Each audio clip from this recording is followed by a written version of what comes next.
Welcome everybody to the X Factor podcast today on this Thursday morning, afternoon, night, wherever you are in the world. Well, you already know. Yesterday was Wednesday. You know what's coming today. AEW Dynamite review, in my perspective, and in my opinion, what I thought, my objectives, pretty much what I looked and seen throughout the entire show. You already know, I go through the matches. I get my opinions on them if it's good, bad. I don't get in specific spots of the match, because if you didn't see it, then go watch it. If you watched it and you come here and watch it, then you'll know. But if there was a botch, if there was a mess up at some point, I will call it out. Otherwise, if it's a really good match, it's a really good match. If it's a bad match, it's a bad match. If it's an M match, it's an M match. I don't get in specific details. If you want specific details, I'll give you specific details. But you gotta comment on one specific detail you want me to talk about, because there's some specific details I need to get into here today. First off, CM Punk's coming back on Saturday. That's some good news right there. Andrade's coming back, and Miro is coming back, all on Saturday for Collision. And we got a lot of Forbidden Door stuff coming up. So, like I said, today we're gonna talk about it. I'll get with the first thing. I won't get into the Adam Cole MJF match, and I will get into that way later, because that was a really that's a lot I need to talk about on that. But I will get into it with I'll get into some of the stuff, but I'll rank it in my perspective. So the first match, or the first thing I'm going to talk about here, was the Embassy, Swerve Strickland, Brian Cage, Khan, and Toa Luana, I think that's how you pronounce his name, with Prince Nana versus Orange Cassidy, Keith Lee, Darby Allin, and Sting. My God, when I never really enjoy, the one thing I don't like is 8-man tags. I'm not a fan of 6-man tags. I'm a little fan of tag matches, but it's like the 6-8-man tags are not my thing. The 10-man tags are not my thing. This match, though, I really enjoyed.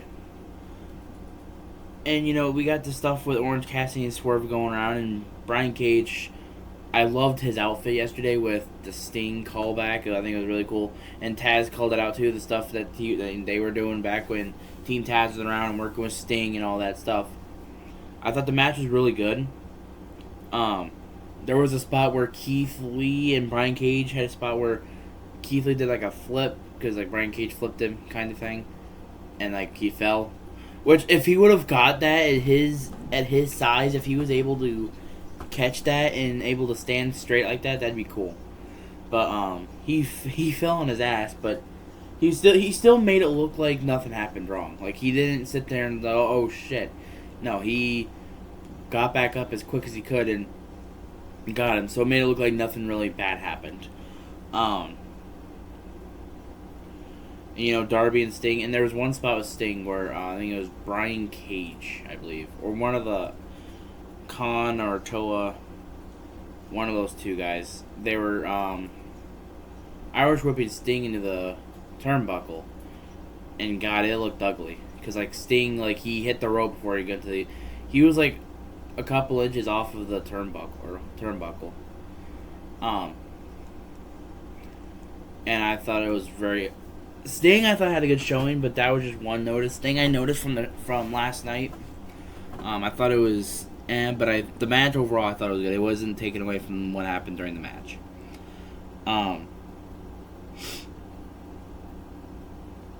Overall, I thought it was good. The winner was Orange Cassidy, Keith Lee, Darby, and Sting. Overall, what I think if it's gonna change anything storyline wise, it could for Swerve and Darby. And then, Keith Lee and Swerve maybe down the future. The one thing is, they split up, but we haven't had a proper rivalry with them two yet.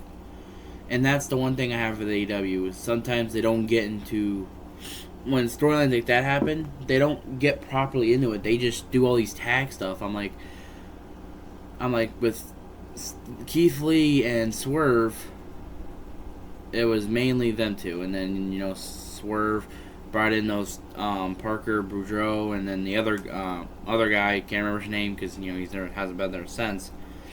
And then with the Embassy, which I think now, when with the working with the Embassy, is a lot better than what he did before with Parker and the other guy.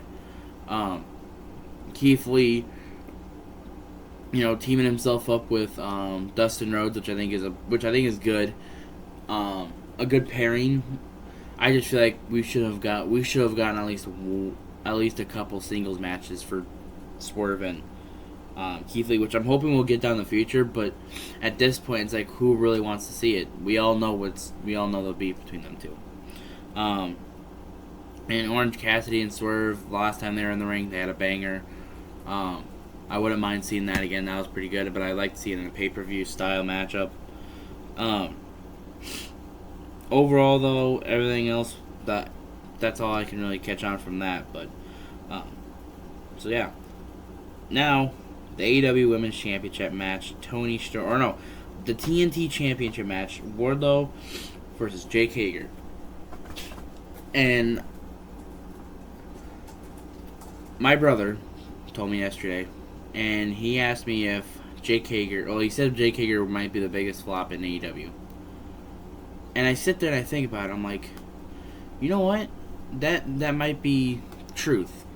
Because if you really think about it, he was We the People. He was the American Jack Swagger, 2010 up to the We the People gimmick. And We the People gimmick was actually not that bad. It was actually good. And then, he gets released, goes to MMA, joins Jericho, and one of the first promos Jericho had with him being there was that We the People sucked and it was made by bad creative and it's all gone now. So if bad creative got We the People, what are they doing now?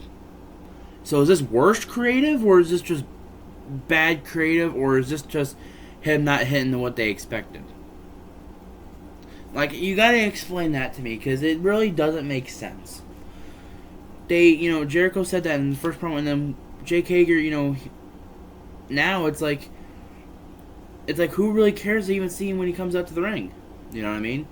It's like when you see someone facing Jake Hager, it's like, oh, we already know who's gonna win. It's gonna be the other guy. Jake Hager ain't winning. And really, if you think about it, a lot of the guys in the JAS don't really mean much to AEW. Like, if you really think about it, the Jericho Appreciation Society, I know Jericho wants to get people over. He wants to get all these guys in. Daddy Magic, he has a personality, but he doesn't get shown much. Angela Parker, Anna Jay, thank God she's not doing stuff within the JAS. Ty Mello, she's pregnant, she's pregnant right now, but I thought what she did with Sammy Guevara was good with heel work. I think she needs to be more of a single star, which I think she'll be once she comes back, or if she just wants to retire after having a kid. It's one of those two ways right there. So, let's see, you got Angela Parker, Daddy Magic. Daddy Magic, personality is great. He's not hitting it with the JS because he doesn't get shown much. Jake Hager. I honestly, they should make him seem more of a monster because how his size is. Like, he should be Jericho's, security guard sometimes. But no, it's everyone else. It's like, And then you got Daniel Garcia. Which Daniel Garcia and Sammy Guevara, those two together have made something special. Jericho, I think there's only two people that have actually worked well with Jericho bringing them in. And it was Daniel Garcia and the stuff they did last summer, which was amazing. I thought, we all thought Daniel Garcia was going to turn babyface. He was going to be with Danielson. Nope. He swerves it. And at some point, I do think we'll get a babyface run out of Daniel Garcia. I just don't know how it would work with his promos. Because his promos are a lot of heel type-ish promos. Guevara. I will get into Guevara here in a minute, but same thing with Guevara. He, is good. Jericho's gotten him, helped him, and now it's time for him to. Right now, Daniel Garcia's in that phase where Guevara was, where he's just trying to get himself up, and you know what I mean. And at some point, we'll see a point where we'll get a Garcia and Jericho thing like we got with Sammy Guevara, and Jericho later down the road. But back to Jake Hager, I really think now he's one of the biggest flops in AEW.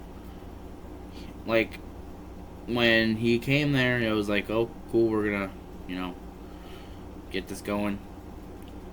And, well, the bad creative, I want to know what this is. Is this worst creative? Like, and I really think it really all comes down to Tony Khan because like a lot of reports coming out nowadays is that a lot of the wrestlers that are around are helping him with creative pitches, which is always okay with wrestlers to come out with creative pitches, but at the end of the day, Tony Khan should make the final decision, which I do think some of the time he makes that final decision.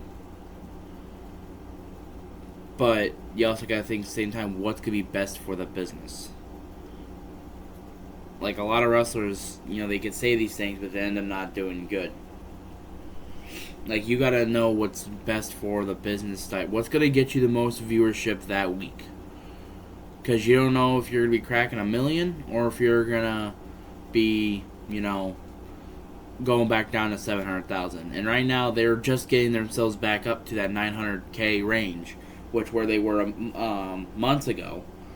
And then playoffs happen, which everyone wants to blame playoffs and all that, and then they get clowned for it.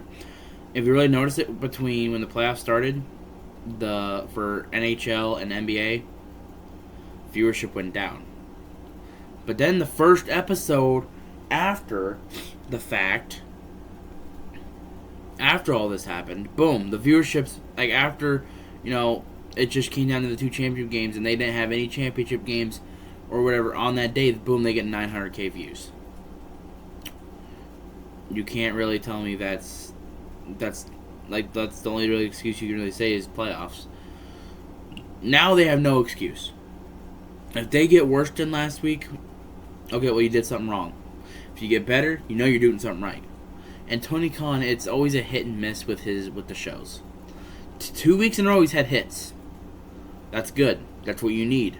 And now with Collision, he is running 3 shows. And right now, Jerry Lynn and Stokely Hathaway are board of directors for Ring of Honor. So obviously, it makes it seem like them two are going to be helping. But if Tony Khan wants something to change, he'll get that. He'll make that change if he needs to, which is good. That's what they need. That he needs to he needs to slow it down, and have people that have been in the business help, not current wrestlers that are going on right now. And that's just the way I think about it. I don't think the current wrestlers should be helping with creative, like if it's with their own creative pitch, right? But if you're talking about other guys, because some guys hate these other guys, and then they're trying to get these guys down, that's not gonna work. And like I said, when it comes to EVPs, for example, I am not a fan of current wrestlers being with EVPs of the company.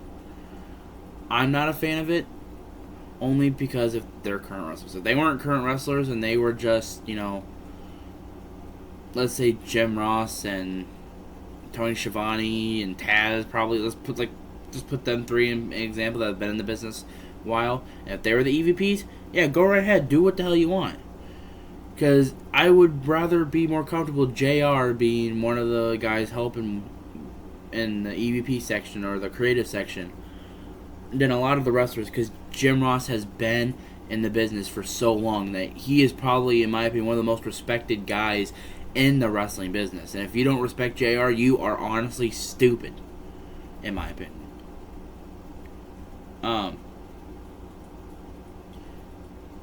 It's funny how I just went from Jake Hager being a flop to talking about all this. Sometimes you lie in my mouth sometimes. But otherwise, Jake Hager, overall, I think he's been a flop. But Wardlow, I thought the match was... With what they've gotten, I think the match was good. Jake Hager, he obviously can be something, but I just feel like booking-wise has not got up to the, potential that I could see him in. Arn Anderson, of course, left the match, got into it with, got a little scuffle in the middle of the match with the JAS and all that stuff with Brock. And they go back. Wardlow wins. Christian Cage with a video. And it's pretty much Luchasaurus, has Arn Anderson in a bloody beatdown next to the stairs. My God, Arn looked, if you look at the thumbnail, that's what Arn Anderson looked like. Legit. It was an intense moment right there with Luchasaurus and Wardlow. That's really what this whole rivalry should be about, is Wardlow and Luchasaurus. But I understand what they did with Christian Cage at Double or Nothing. And now Wardlow has to defend his title on Collision. Me personally, Luchasaurus should win. I'm a Luchasaurus fan. I think I want him to win. But if you look at the realization of it, Wardlow's probably gonna win. Unless they want to add more to it, then you have Luchasaurus win it and they continue with the rivalry and then boom. Or have that keep going with Wardlow winning, but the rivalry ends with Luchasaurus winning. Which is something we don't get much nowadays, is heels going over at the end. Unless you're with WWE then the heels most of the time goes over at the end. Especially now with Triple H being involved. So I think storyline wise, they got more out of it with the Arn Anderson stuff. It makes it more intense and everything. So, and Jake Hager, well, he's just being Jake Hager. I will talk about Sammy Guevara's return though, because I mentioned something about this is with Jungle Boy a while back. Was some guys can be baby, and I think I said this about Guevara too. Some guys can be baby faces, but not heels. But some guys can be heels and not baby faces. And I said something about Guevara. I think it was a while back. I said something with Guevara about if he changed to a baby face, his promos could work. I think it was right before for Double or Nothing. He had a baby face type promo. And I said if they turn a baby face, it would work. It would, with his promos and everything. And that's where I said heels sometimes can't be baby faces because it won't work. Their promos are not there. And last night, Guevara, I thought it proved my point exactly. Because you can see that babyface turn slowly getting in there. And for months, people hated Sammy Guevara. I liked Sammy Guevara when he had the TNT title run. And then, he became, then he was with Ty Mello. And then a lot of people hated him. I wasn't a fan of it. I thought they should have had their own singular stuff. And then the JAS happened, which makes it even more heat because that's the guy that people already hate. And then he joins the JAS, which everyone hates Jericho. So it's boom, it's perfect for him heel wise. And now once we got more to Double or Nothing, Sammy Guevara is getting those little cheers in. It's the crowd slowly turning back to a babyface on him. And now, they announced that Ty Mello is pregnant, and then boom. People seem to care now. Jericho comes out. And, he talked about that, about how... And congratulations, they're having a girl, by the way. So Sammy Guevara was talking about all that, and then boom, Jericho comes out. And, he said the last 3 months, he hasn't talked to Guevara since, he's been trying to go after the world title. And, Guevara's like, why didn't you talk to me the last 3 months? Then we got the tension. And then Darby. Oh, God, Darby. He said something I'm going to talk about here in just a second, but he said there's no magic left in Chris Jericho. He pretty much said there's nothing left of him. He's washed. And as of late, I am slowly starting to see it. And I hate to say that because Chris Jericho is one of my favorite wrestlers of all time. Y2J, the GOAT in a lot of people's eyes. In my opinion, one of the greatest of all time. He is up there with, one of my favorites, CM Punk, of course, is coming back. See, my GOAT conversation is different than a lot of other people's because I go based off what I see. And, Jericho is one of the greatest of all time. 30 years in the business, what he's done for those 30 years, amazing. Now, I think he hasn't had it real like since he lost to Claudio in December. Like how many matches has he had that have been you could say were all time bangers? Not many. He had a good match with Ricky Starks. And then Double or Nothing comes around, and I thought that match was awful. Like I don't understand what the point of having Sabu there and JS were there. Like the JAS, in my opinion, as a whole, have ruined rivalries in the last year. They ruined the ending of Jericho's and Eddie Kingston's rivalry, in my opinion. We seen last year when Jericho and Eddie Kingston were battling. The rivalry was hot. Like I thought it was hot, but then they added the Combat Club in there. Then they had the JAS in there.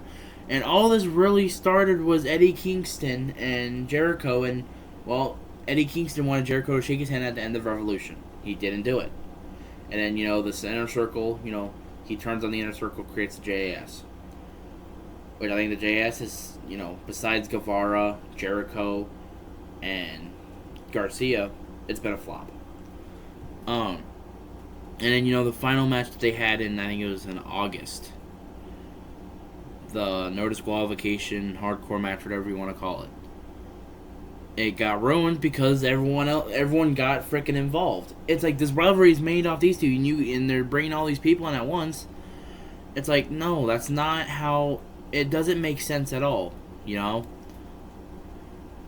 if it started with all of them, then yes, it should end with all of them. But this really started with Eddie Kingston and Jericho, and guess what? It didn't end with Jericho and Kingston. It ended with Guevara helping and everyone else. Now, then you get into it with months later with Ricky Starks.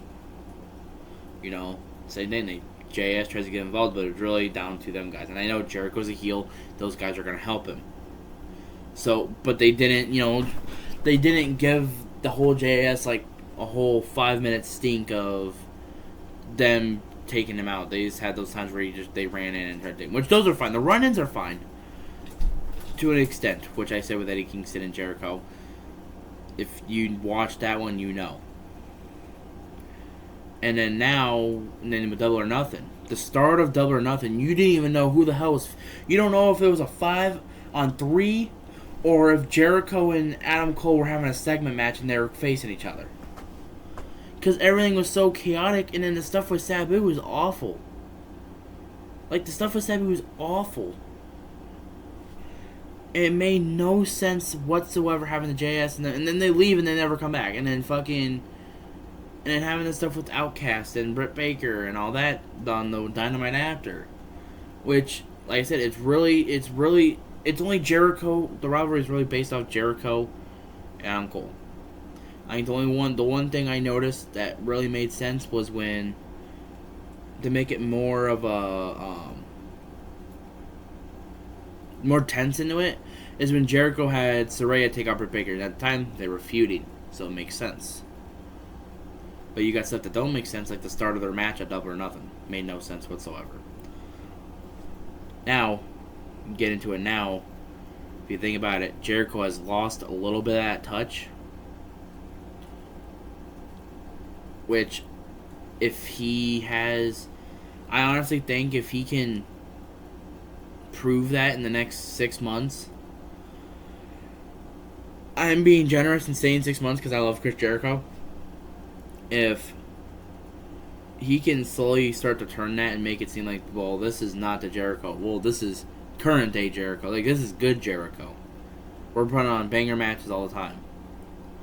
If he can turn that around, I think he would be fine. But if his match is starting to get more worse and more bad, and it's not starting to get unwatchable, if I was Chris Jericho, I would definitely think about hanging it up at some point. And, work with creative, which is what he's doing now. And then do your stuff with his band and whatever. But, like I said, from Darby saying that to me blabbing on. But that's what I'm trying to get the context out of it. Trying to show you what I am thinking about it. I'm not just gonna sit there and say one thing and be like, well, that's my opinion.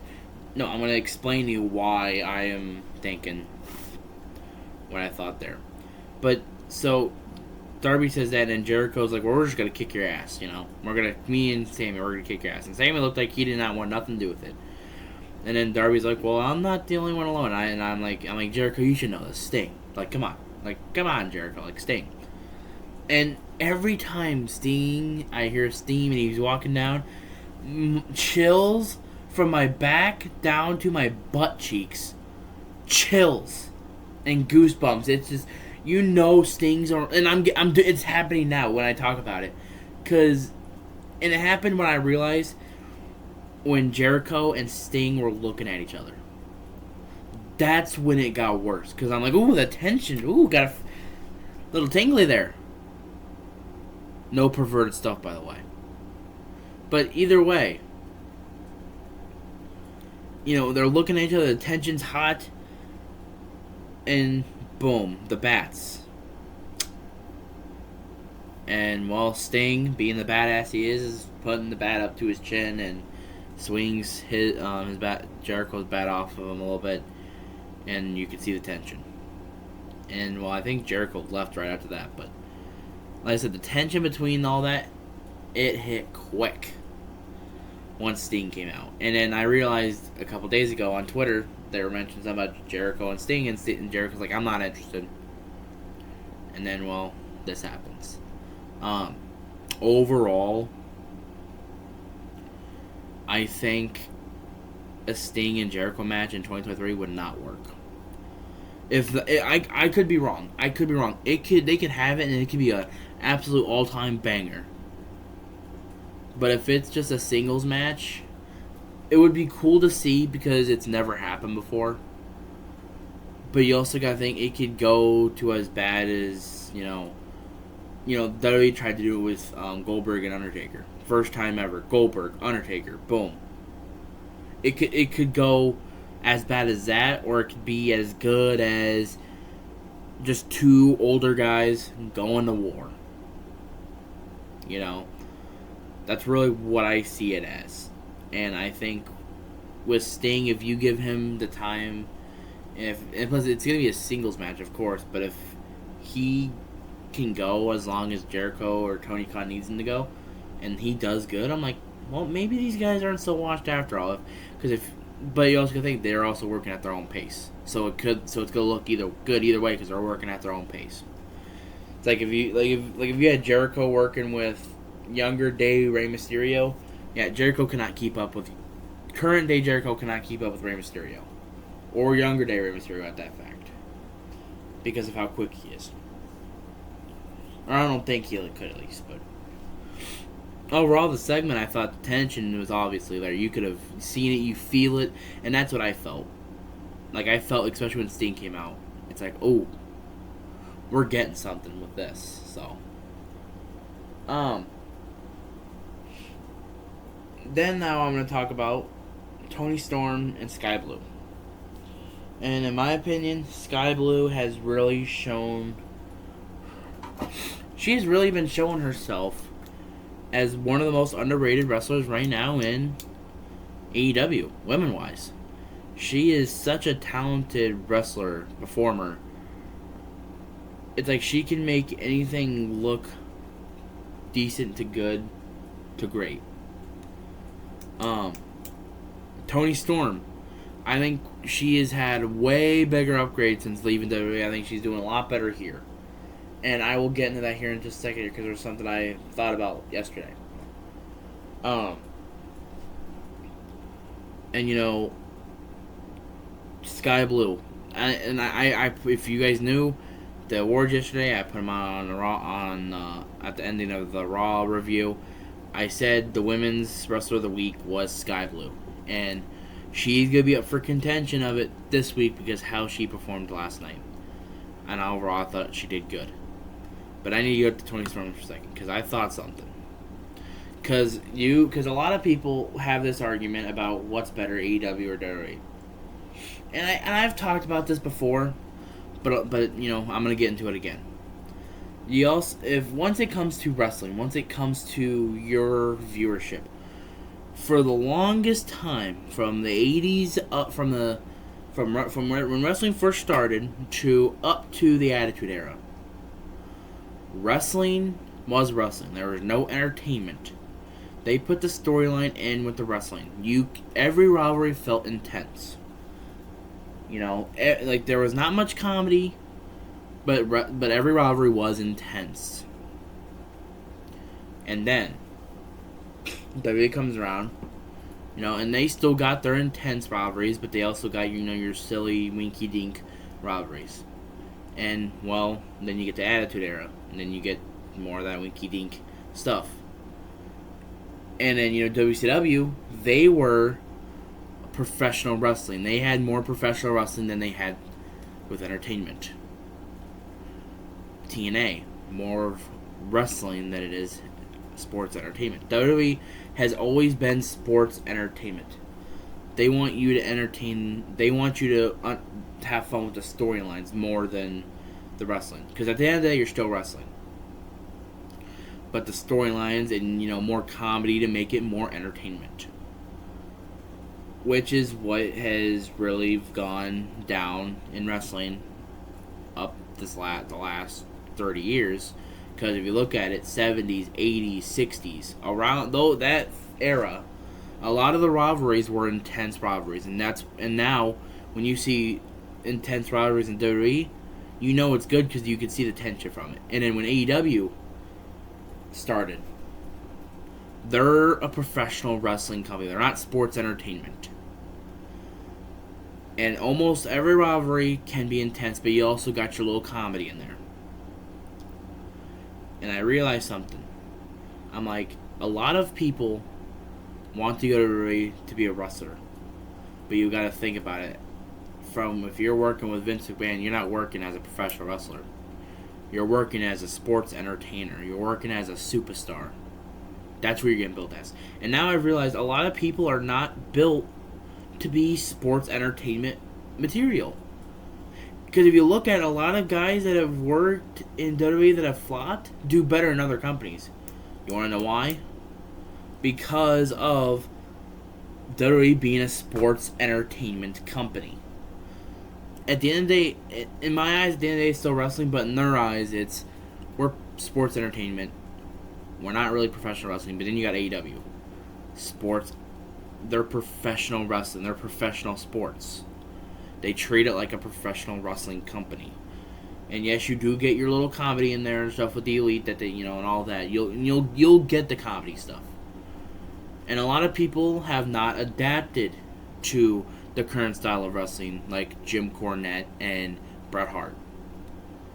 And a lot of people clown these guys, and I clown Jim Cornette and his fans all the time.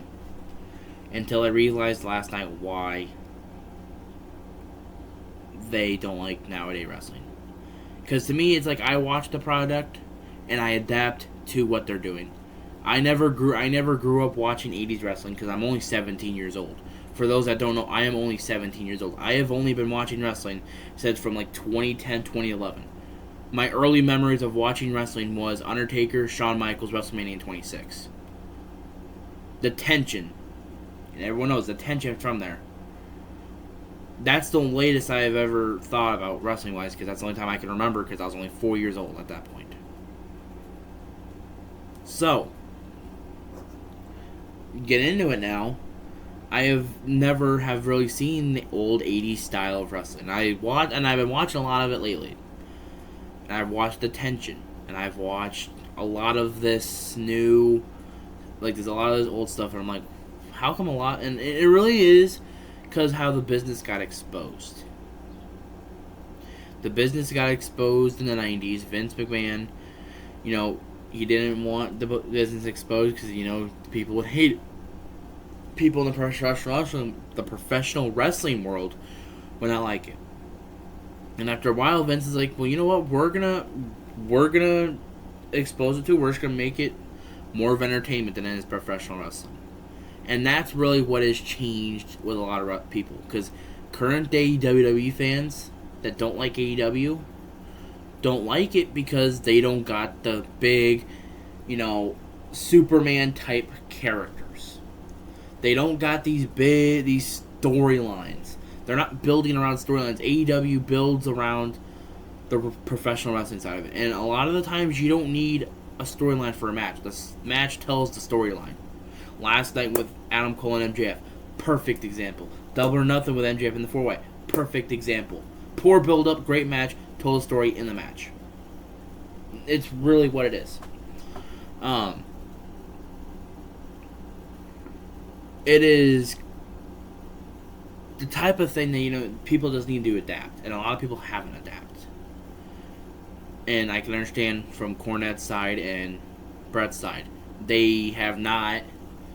They cannot adapt because that's not what they did in the 70s. That's not what they worked with in the 80s, 90s, current day stuff.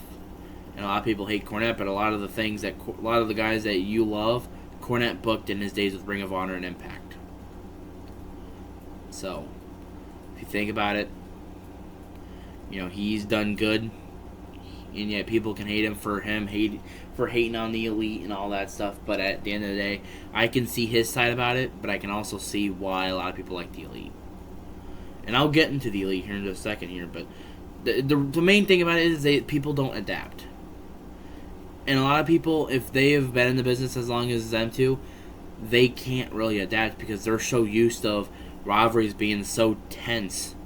Everything making sense, not making fun of the business or not exposing the business.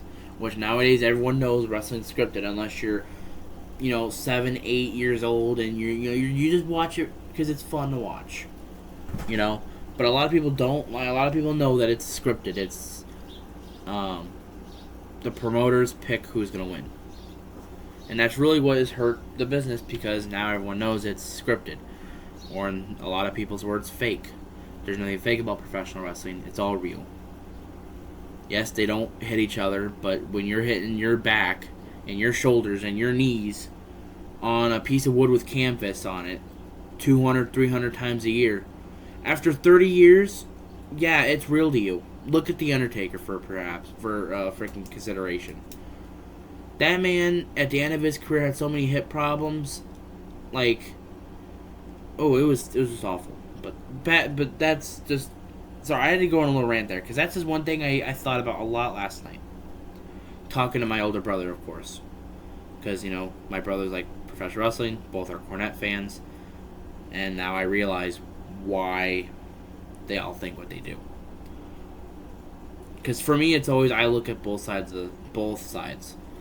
and then I come in together and then I get my observation about it. And that's really what gets me off with some of the other people. So, but back to Toni Storm. As a sports entertainer, she's not that superstar that WWE wanted her to be.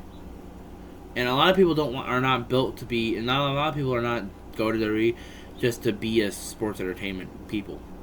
And a lot of people should have known that when they went in. Be like, I'm here for sports entertainment. I'm not here for professional wrestling. If you want professional wrestling, you're going to Ring of Honor. You're going to AEW. You're going to Impact. You're going to New Japan. You're doing all that stuff. But if you want the big check and the big main event, WWE is really what it's at right now. And a lot of people cannot adapt because they're so used to what WWE has done for the last 20 years. And that's sports entertainment. So, we're going to get into it here. The main event was the Blackpool Combat Club versus the Elite. And I gotta get, and I always like to give my props to Jon Moxley, Wheeler Yuta, Claudio, because Wheeler Yuta, in my opinion, he is one of the most improved wrestlers since joining with the Combat Club. And with Danielson taking Regal's role pretty much right now, knowing that Bryan Danielson doesn't have much left, so he's gonna be taking that Regal role for Yuta. And Claudio and Moxley, of course, I think they're amazing. And people give Mox a lot of hate. But overall, I think he's a better wrestler now than when he ever was in WWE, in my opinion. Because Moxie's now more intense. And right now, in professional wrestling, in the entertainment world, we need a lot of intense people. Moxie's one of them. Claudio, for example, if WWE was a professional wrestling company, Claudio would still be there, and he'd be a world champion. Yeah, like think about that for a second. But Vince McMahon we're talking about here, other situation. But Claudio, I think they all did good. But I gotta give, and then Hangman Page, love Hangman Page stuff. I gotta give shout out to the Young Bucks though. I know this is a little bit of a shitty thing, but I gotta give them props for not doing a super kick for the first 7-8 minutes of the matchup. Because that's the one thing I don't like about the Young Bucks. And I get on the Usos about this too. So don't worry, I'm not just getting on one company here. I'm getting on both sides here with Usos and Young Bucks. The Young Bucks, they do so many super kicks, and I get the super kick party. Like that's all you always need something to build yourself around. Super kick party, which and a lot of people don't. A lot of people don't like it. A lot of people like it. I'm a fan that I'm not one of those people that like it. I don't like it. But the time that they had without using the super kick, they showed why they're one of the best tag teams in AEW. I'm not sitting here saying that they're one of the best tag teams. I do think they get overhyped because of the fan bases. And I'm not saying that they're bad either. They're all right. They're good. They're not great, but they're not bad. But what they did last night before the super kick party happened was the type of Young Bucks I like to see. Like the gymnastic, bouncing off ropes, doing their little high flying stuff. The suplex thing I think Matt Jackson does. Where he puts him in his arm and he flips him up and like does that pin stuff. I love when they do that. That shit's just fucking. I love when they do it. I think it's so unique. And the time that they had, I think they did really well. And they showed that they got more than just super kicks in them. And then the Usos do sometimes they do the same thing. They, go in a match and they don't do a super kick until like the end and whatever. And it really shows that they have more than just a super kick. But for me, it's just super kicks way overused nowadays in wrestling. Like, if you're going to have a unique way of using it, then yeah. But if you're just going to do the same super kick over and over, and it's hard to watch when you know at some point, hey, they're getting a super kick here. Hey, they're getting a super kick here. Like, you'll always know at some point a finishers will happen. But you can call, like, you could sit there and watch it and be like, well, 5 seconds here, a super kick. 10 seconds here, another super kick. And that's what I think in my head. I'm like, alright, 10 seconds, boom, super kick. 10 seconds later, 5, boom. 3, boom. 5, boom. 10, boom. And I shouldn't have to sit there and think. I should be able to sit there and just enjoy it. And this. And I think it was Matt Jackson or I think it was Nick Jackson.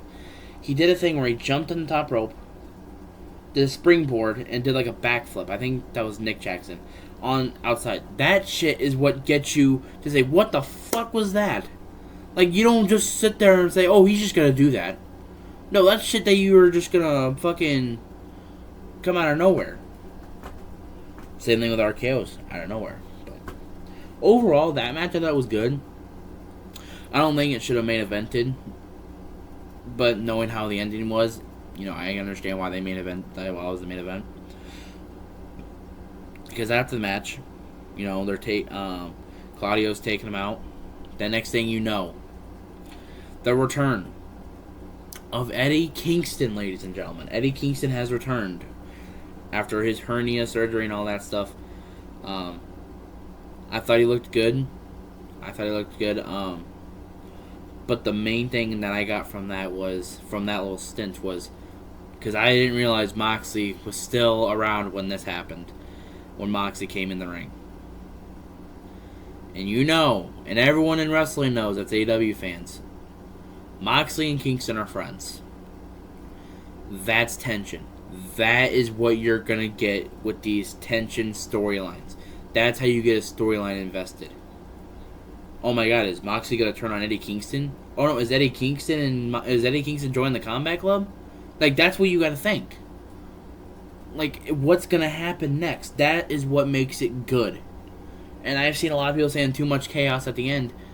I'm like, no, what the chaos they had at the end was amazing. Because a lot of it made sense. he came out, boom. Kenny Omega came out, he had his time, but boom, Will Ospreay took him out. And Will Ospreay, of course he was going to come up on the upside at the end of that too. And then Konosuke Takeshita came out. And, he got taken out, which I seen from one guy, Brian Last, he's co-host of Jim Cornette's podcast. He said that he shouldn't have been targeted yet. Like, he shouldn't have been attacked yet. He should have been touched yet. And the more I think about it, I'm like at first I'm like, no, this was a great time to do it. But I think about it, like, it makes sense.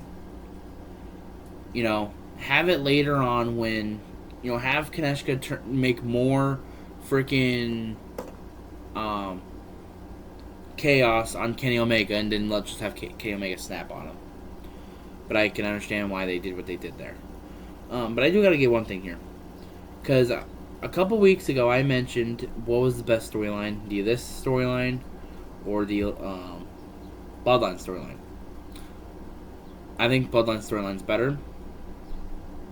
No hate to the Young Bucks and Kenny and all that might like their storyline. Their storyline kind of resolves around, if you really think about it, it's kind of like a Bloodline storyline. Because who did Bloodline bring in as an honorary Sami Zayn. Think about it. Who did the Elite and who did Don Callis bring in for the Elite to help? Konosuke Takeshita. Who did Sami turn on? The main guy in the group. Who did Konosuke turn on, the main guy of the group? Kenny. It's right there. The only thing is theirs didn't last 9 months. If theirs would have lasted 9 months and then, something would have happened, cool. But, like I said, you could see the similarities there. And I'm not calling Konosuke Sami Zayn or Sami Zayn Konosuke. I'm not calling Roman Reigns Kenny Omega or Kenny Omega Roman Reigns. I'm not. And if people want to say it like that, no, that's not. If you watch this video, that's what I'm just trying to say. You can see the similarities around it. And Sami Zayn is, Sami Zayn, he turned on the heel. Konosuke turned on the babyface, so he is now the heel. So it's like I said, history gets repeated. Wrestling repeats itself multiple times in certain different ways like this. But I do got to get in one thing, because if you notice, if you've been watching Dynamite, Don Callis has said he's going to run the Elite out of AEW. Reports come out that people within the company think that they're going to bring in the Elite, but WWE has interest in not one, not two, not three, but all four men of the Elite. Which puts a whole new thing right in here. It puts a whole new showing. You know what I mean? It puts a whole new look on what everything is going around now. Because if you think about it, there is, their contracts are coming up. Hangman, I think, is coming up soon.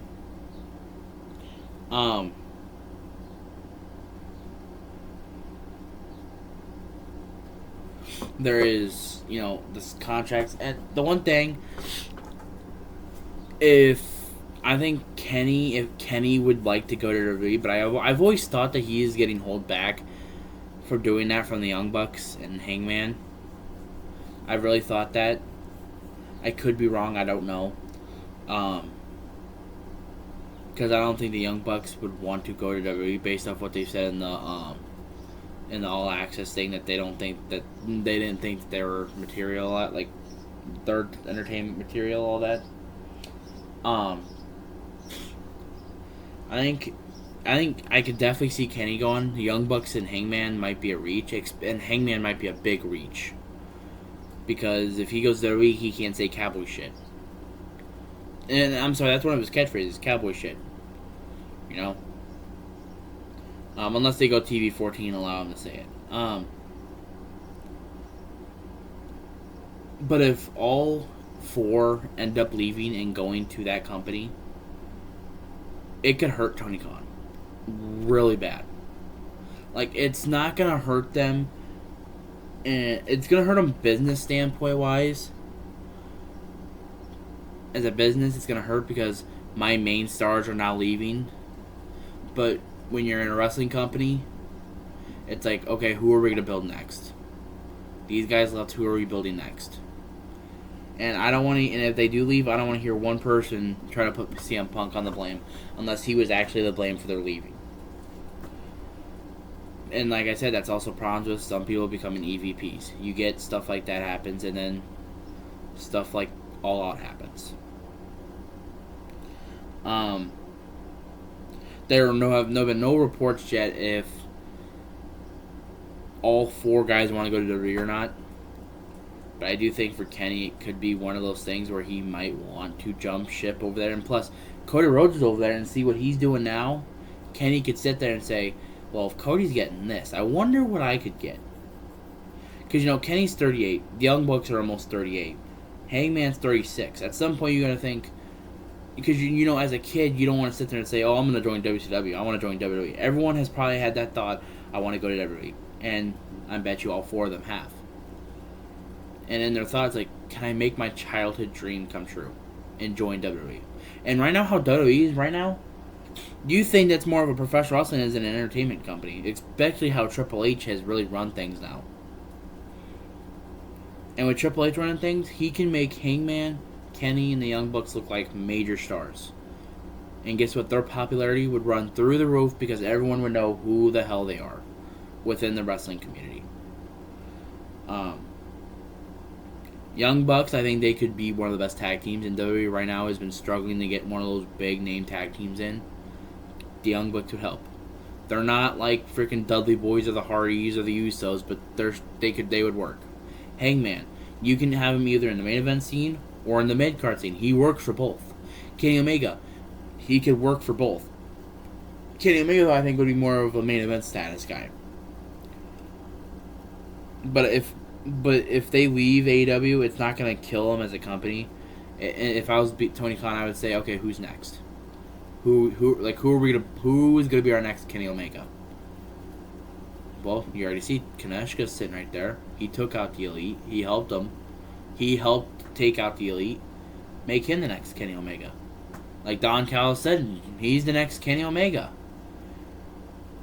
And that's just one of those things. So. But I gotta get into it with the main event because I've been blabbing in my mouth for the last 52 minutes now. But it's just a lot. The AEW last night had me think about a lot of things, and these are just a lot of things that if I don't talk about them, it's like it just seems like it's not really gonna be a good show. But we gotta get into the main event because the main event told a story. 2 weeks in a storyline. And that told a story right there, what's happening, what's the main objective. And, well, the 30 minutes they had, they put on an absolute 5-star classic. And, well, the way I'm going to be talking about this match, you probably already know who my match of the week is going to be for next week. Because this match, in my opinion, should have main evented. The way how it ended, the way Adam Cole won in 5 minutes, MJF left. Imagine the cutoff where MJF is holding that title, smiling while Adam Cole's in the ring, shocked. In my opinion, that would be a better one than Will Ospreay with Kenny. And there's no offense to them. It's just that had so much tension to it. It was amazing. MJF, one of the guys I have always bitched about not really being on the show a lot. He shows up. He has a match. And my God, every match that man has, it's always bangers. Like, the last time he had a match on Dynamite, or defending the title on Dynamite, which was Winter Was Coming, months ago, and against Ricky Starks, I didn't think the match was that good. And, now, it's like every match he has, it's an absolute all-time banger. And I can really see now what MJF thinks about it. Like, if he shows up, he's always doing bangers.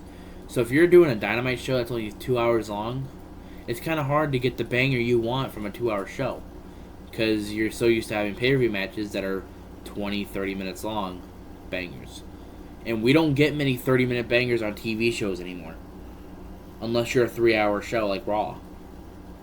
which I've really thought about it. AEW Dynamite should probably move to a 3-hour show. I think it would work. An hour, 2.5 hour show at that. But that match, it really told a story. It really, like, you could sit there and you could, as a wrestling fan, as a young kid, saying, those are the type of matches that you could sit there and say, that's what made me become a professional wrestler. That's what made me want to go to this company. Was because of Adam Cole MJF in 2023, June 14th, 2023. That's why I wanted to become a professional wrestler. Was because of that too, right there. And a lot of people giving Adam Cole hate, since leaving WWE, his body and everything, making body shaming. And my opinion is, well, I'll get into that here in a minute, but, Adam Cole's body has never affected his wrestling style. Adam Cole, like Shawn Michaels has said, is the next Shawn Michaels. He is a showstopper. He is amazing at everything he does. So, and well, MJF, he is, in my opinion, I'm not saying he is the Ric Flair of this generation, but he is, you could see something like that with him.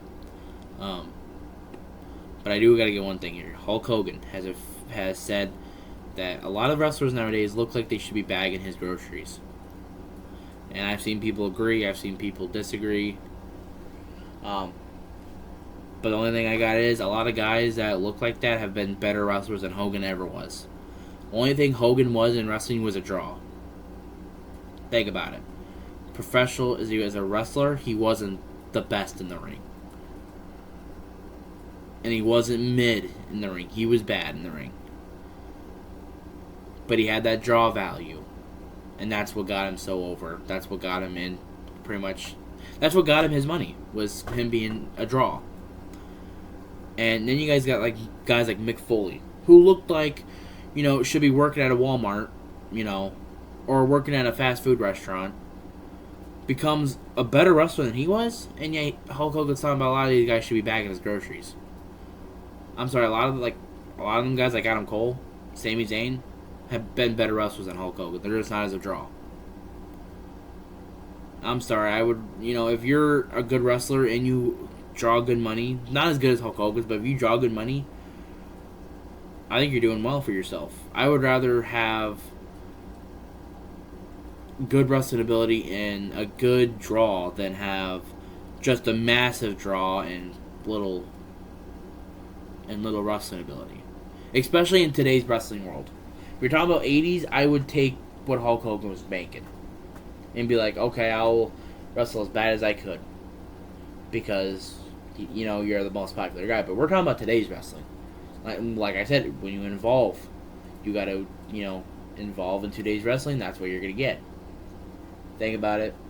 But in today's wrestling, Hulk Hogan would be the Ronda Rousey of this wrestling business. Can't change my mind about that one.